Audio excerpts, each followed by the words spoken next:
서울 등호 쌓인 연합뉴스, 송진원 이보배 기자 등호 쌓인 박근혜 정부 문고리 3번지인 방으로 불렸던 안봉근 전 청와대 제2부속 비서관은 18일 2014년 하반기 청와대 안가에 삼성전자 이재용 부회장을 안내했고, 이 부회장에게서 명함을 받았다고 증언했다.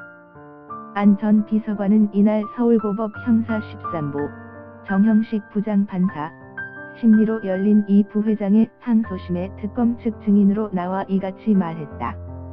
당초 박 전 대통령과 이 부회장이 승마 지원 등 현안을 논의한 한차 독대가 이루어진 것으로 알려진 2014년 9월 15일보다 3일 앞선 9월 12일에도 청와대 안가에서 두 사람이 독대하고 뇌물 사활을 논의했다는 특검 주장을 뒷받침하는 취지.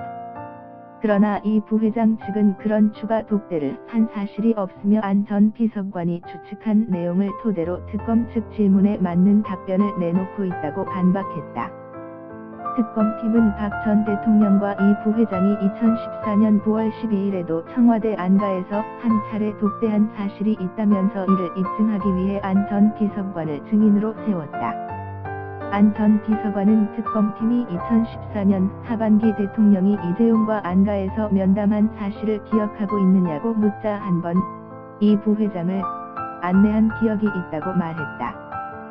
그는 특검팀이 2014년 11월 말 소위 정윤회 문건 유출 사건이 보도됐는데 그보다는 앞이었던 것으로 기억하느냐고 묻자 그렇다고 말했다. 그는 당시 면담이 이루어진 대기업 총수로 이 부회장 외에 구본무 LG 회장과 정몽구 현대자동차 회장을 기억했다.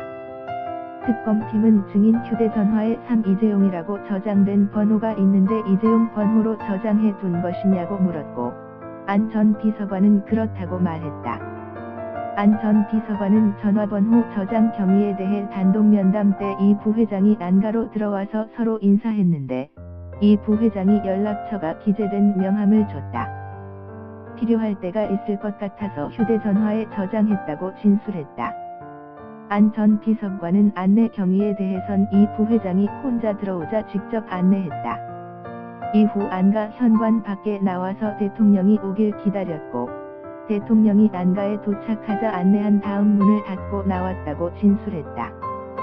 그는 당시 안가에는 안종범 당시 경제수석도 있었고, 대통령과 이 부회장이 면담하는 사이 안 전 수석이 중간에 배석했다고 증언했다.